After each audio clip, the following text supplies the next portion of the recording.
Hey, hi, what's going on YouTube? So, this right here, if you've seen my other videos, is my 2000 Chevy Impala. Commissioning car, she got rust. She's leaking rack and pinion fluid, so I need to put a new rack in it sooner or later. But I like this car, and one of my biggest problems with this thing when I bought it 3 years ago was the intake. Now, those of you who might not know, obviously it's the title of this video. Some of you might have just clicked on it. I appreciate if you just clicked on it. But this intake right here on the Series 2s, the plastic ones blow up. Now, I'm going to briefly tell you why they blow up. These are just the two reasons that I found, and I'm telling you what my reason was. So first off, people say backwards pressure in this, whatever, this malfunctions somehow, it blows the intake up because it's part of the fuel system, part of the fuel rail. Another one is a crankshaft positioning sensor. Now, for me, for this car and for a Buick LeSabre that my mechanic was working on, because this happened to me a week after it happened to one of my mechanic's customers. Hopped outside, and this car only has 128. I bought it with 105 on it, so I've put 24,000 miles on it, if that.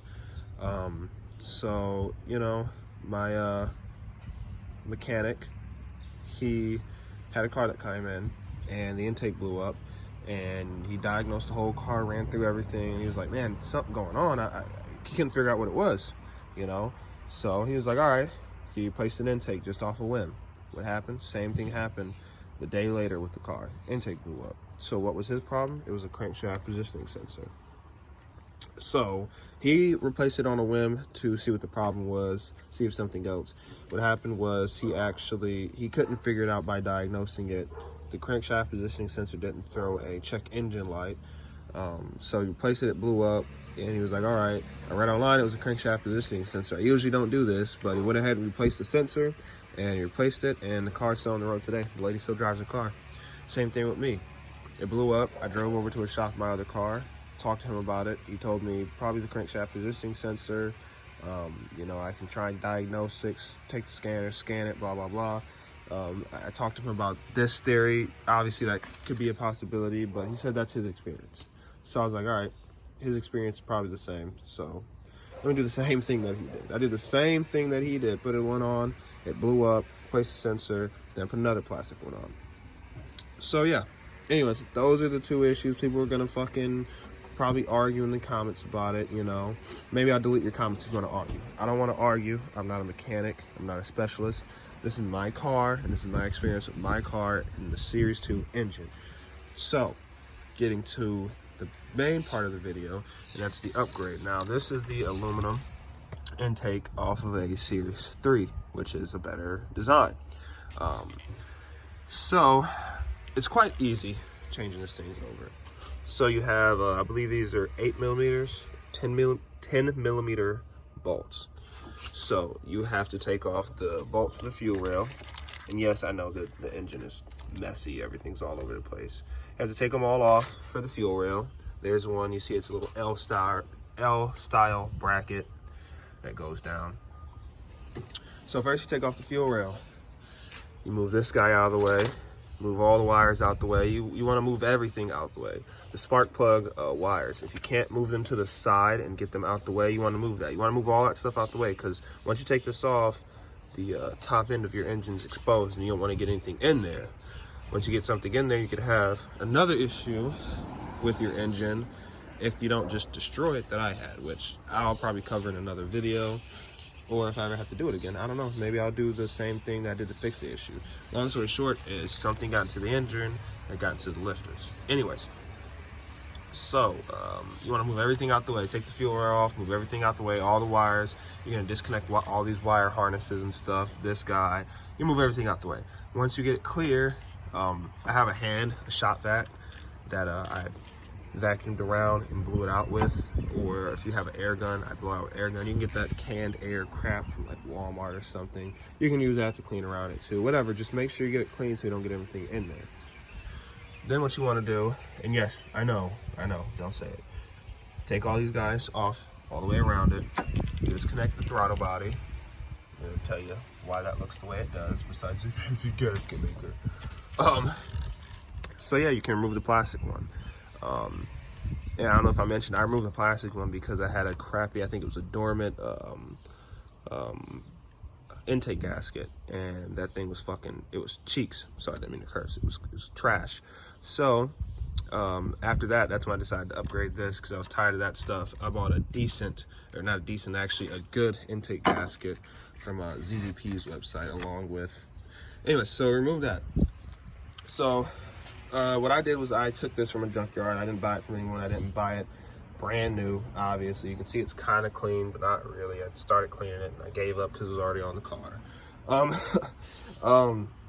So it bolts up exactly the same. As far as the intake itself, the only difference besides it being aluminum is it has this breather, if you want to call it that, and that on the Series 3 engines, a line I believe runs to the throttle body. Now you don't need to cap this off. I actually leave it open. I don't know the function for that. It has to be open, I'm assuming, because it runs to the throttle body, so it needs to be open some way, or rhyme or reason that it's open. Now I figured maybe I should close it off, so I would close it off. I had a cap that I put over it, you know, those little caps that you can put in like lines and stuff. I had one, and I put it on top of it, and it blocked off all the airflow, and the car actually ran weird. Now maybe your car is different. I've noticed a lot of different things with this thing, but the car ran really weird, so I don't have it capped off. You can put I believe a type of filter on that. You can buy one from AutoZone or online or whatever. So anyways, it bolted on. Bolts on. Use the torque specs from the Series 3 engine, not the Series 2. They are different.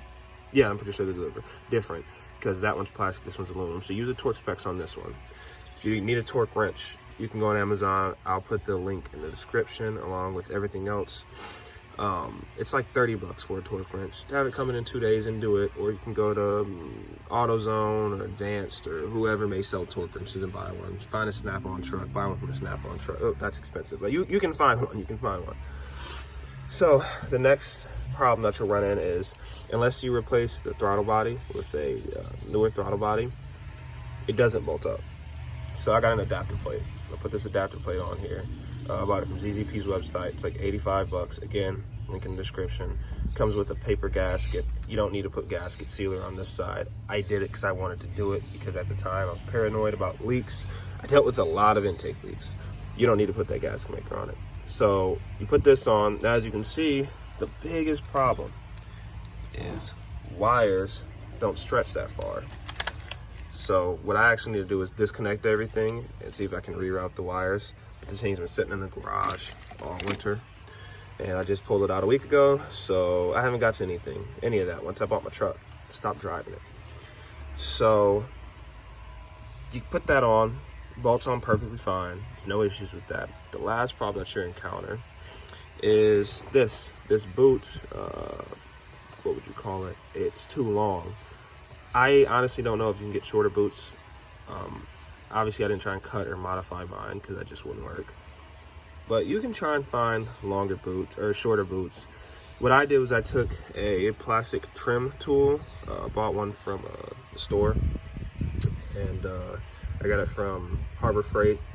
I'm pretty sure you can find them at Walmart too. Took a plastic trim tool. I put the bottom on. I put it in there, and I squeeze it over the top, and then I put it on there. It's a fight. So I implore you, once you do this, make sure you don't need this off again. Make sure you replace your filter, because it is a pain always putting it on, believe me. So other than that, that's how you do it. And honestly, the car is perfectly fine. Runs just the same. The only thing that makes it run somewhat different, again, is that intake hole, which I'll watch out for. So yeah, I hope that video helps you guys. I know the engine bay is a little dirty and there's wires everywhere. Yeah. Last thing before I forget is these throttle lines. You can see they're really tight. So I would, I guess, keep an eye out on these. Make sure you obviously clip them in. You put them back in if you do remove them. They're fine. They're a little tight. Again, the car runs just fine. You don't need shorter lines. The throttle isn't loose. The throttle isn't tight. It doesn't over idle, or it doesn't cause any issues whatsoever. So yeah, I like it. It sort of brings the engine bay together. It makes me want to really get to cleaning that now that I have the car out, put new valve covers on it, because I like it. It's a good platform, it's a good car. So again, I hope that helped you guys out. If you didn't need the information, share it if you will, share it to other people, like it. Even if you have any criticism on what I could have done better or whatever, go ahead and comment. Just don't be an asshole. I don't have time for that. I don't have time for internet mechanics. If you internet mechanics, and I'm not trying to be an internet mechanic, so don't go, oh, you're trying to be an internet mechanic, you're a critic, you're whatever. If you've heard of any other reasons besides those two, do comment. Just don't comment and call people wrong in the comments and call me wrong. That was my issue. These engines do have a lot of issues, but I know these engines to last, they overlast the transmission, 300,000 miles.